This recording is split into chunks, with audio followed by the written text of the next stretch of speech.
What's good, sports family? We have a breaking news in the Miami Dolphins organization. They have finally hired their new head coach. Yes, his name is Jeff Hafley. And let's get into it right now. So, Jeff Hafley is a 46-year-old former Green Bay Packers defensive coordinator and also former Boston College head coach from 2020 to 2023. He's known as a defensive-minded leader with a strong background in secondary development. Pretty much, his coaching philosophy is defensive first, aggressive, but disciplined. Heavy emphasis on press coverage, distinguished looks, limiting explosive play, and player-friendly communicator who connect well with veterans and young players. Now, what changes in the Dolphins' offense and defense? So defense first, expects major scheme change, likely more man coverage and simplified responsibility and roster adjustment coming, especially in the secondary and linebacker group. Now, offense, Hafley is expected to hire a experienced offensive coordinator. His goal is to protect Tua if he's there and stabilize the offense after inconsistency under Mike McDaniel's final season. Now, this is his contract timeline. He has a multi-year deal expected about 4 to 5 years. I'm not sure how much, but his immediate priorities is assemble coaching staff, decide on defensive personnel fit, and prepare for free agency and NFL draft.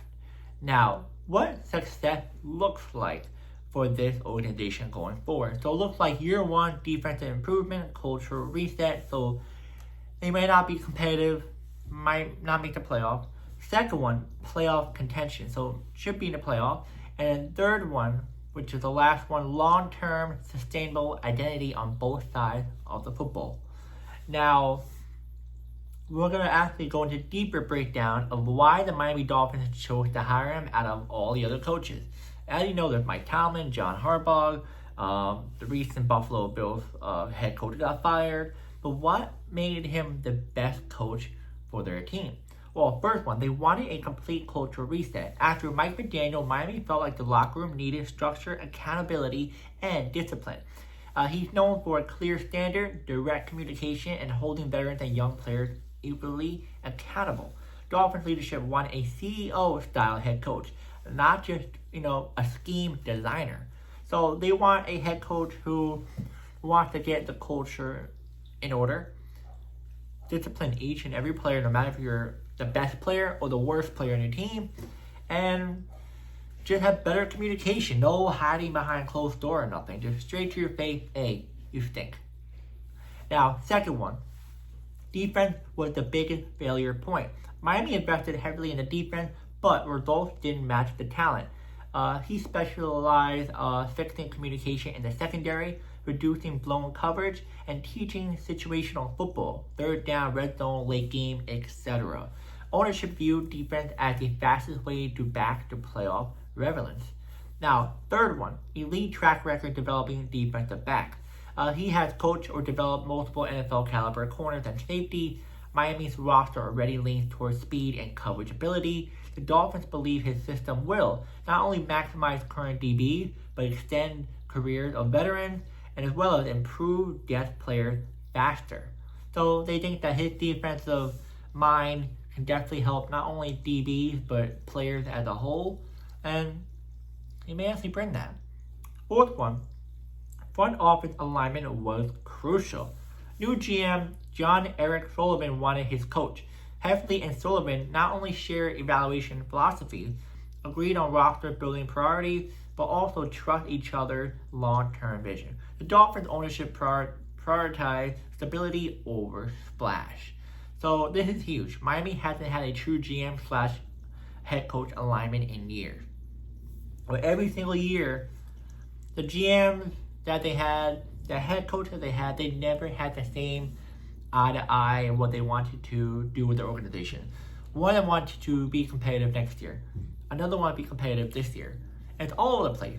But now you have a head coach and a GM who are able to look at one another like, yo, I agree with you. We gotta do this way. I'm on board. Now, this one, number 6, they wanted a offensive reset. My apologies. Number 5. NFL experience plus college CEO experience.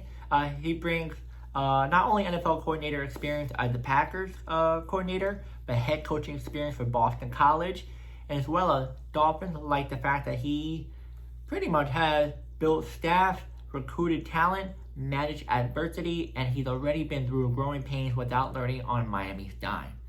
Now, number 6, they wanted an offensive reset without hiring an offensive coordinator as a head coach. So Dolphins still believe offensive matter, but they didn't want another head coach who calls plays, another system built entirely around one quarterback.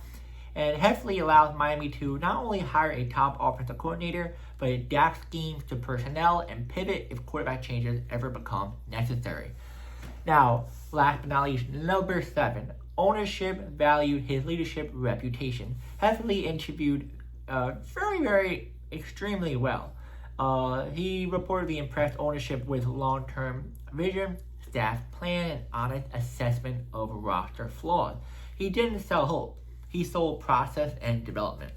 So, I know some of you guys be like, well, come on, there's other top-name head coaches like Mike Tomlin, but he's pretty much not going to be coaching for a whole year, maybe even longer. John Harbaugh, no, he went to the Giants. The Buffalo Bills head coach, well, he just got fired today, so the Dolphins didn't want to wait around to see who else was available. Then you have other offensive coordinators, maybe, but I might sound ridiculous, but I think this is one of the best hires I've seen in such a long time in the Miami Dolphins organization. I honestly, just by how I told you guys about each and everything, come on. This is some guy that definitely is what you want in a head coach. Holds players accountable. Knows what the vision of not only the organization vision, but what he wants to help to bring success in the franchise. He also has so many experiences from coordinator to head coach, so that helps tremendously. I can keep naming on and on and on. He definitely has a really good communication with the players. He says it how it is, right to your face. He's not going to be like, I'm not going to say it to you and hide behind closed doors and say that, hey, yo, John, this guy did bad. No, he's going to say it right to your face, which I love that. That's what the players need to know, because if you don't say it to the player's face, they're going to keep on doing the same thing, and the same result's going to come in. You have to hold them accountable so that they can change how they're playing. This is really good. This is a really good hire. I know it's not the flashiest because of Mike McCarthy maybe, but it seems like not a lot of people are really interested in him. Brian Flores is not coming back because the ownership is just, they don't like each other. But it would be shocking if that actually did happen, which it wouldn't. And yeah, I mean, I think it's the best hire. I mean, you don't want to hire an offensive coordinator that barely has any experience or a defensive coordinator that doesn't have any experience.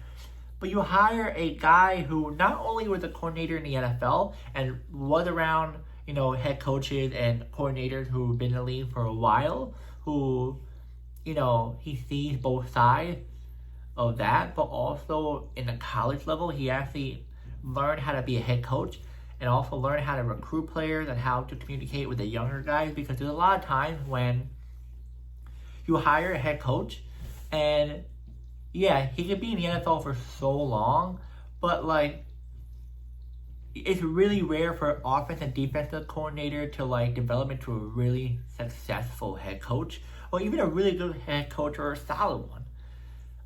Because, they're so used to being around the older veteran. Yeah, you see rookies, but you're so used to being around the NFL, standard locker room, all that stuff. He at least saw not only the NFL area, but the college, so he can both connect and see how the veterans, work in the NFL, how can I put them into their place, how I can put them into a very successful, not only career, but also, overall, but also the college level. He sees how he can help train the college kids into becoming men. And it's just, I may not make any sense I feel like it makes sense, but not as clear as I should right now. I think I'm just overly excited for the Dolphins. I know I'm a Jets fan, but the Dolphins are like maybe one of the teams I'll support in the AFC East because they're always the underdog. And on top of that, I lived in Miami for about 2 or 3 years, so I, somewhat supported them, but they didn't versus the Jets. But I just have a really, really good feeling that this coach is definitely going to be a coach that the Dolphins are going to really love, and he's going to be there a little bit longer than Mike McDaniel, I feel. I just love it. I love it. Just thinking about it, just being explained to you, and just trying to connect the dots, I love it because it's just what I told you. This is what you want in a head coach. Yes, he's not the flashiest. Yes, he's not the most experienced head coach, but he had a little bit of taste there, a little bit of taste there. It's awesome. Now, as for Tua, not sure what's going on. It sounds like Tua may not even be with the Dolphins because every time I hear about the Dolphins media team, it sounds like they're just focusing on the players they have right now. Tua is even part of the conversation, so I highly doubt Tua will be back. I highly doubt it. So they're either going to draft a quarterback, which I highly doubt that too, because they don't have any picks. Their picks is more like, I think maybe first round, the 20th or something, and maybe the second round, something like that. So they don't have a good quarterback towards that round or that draft area. So it sounds like more likely they're going to get a free agent quarterback. This is what I think personally. I don't think they're going to keep Tua. It's just, they want to reset. I don't know. But just gotta wait and see, guys. Let me know in the comments. Do you love this hire? Do you not like this hire? Should have been someone else? Or what? And I'll see you guys in the next video.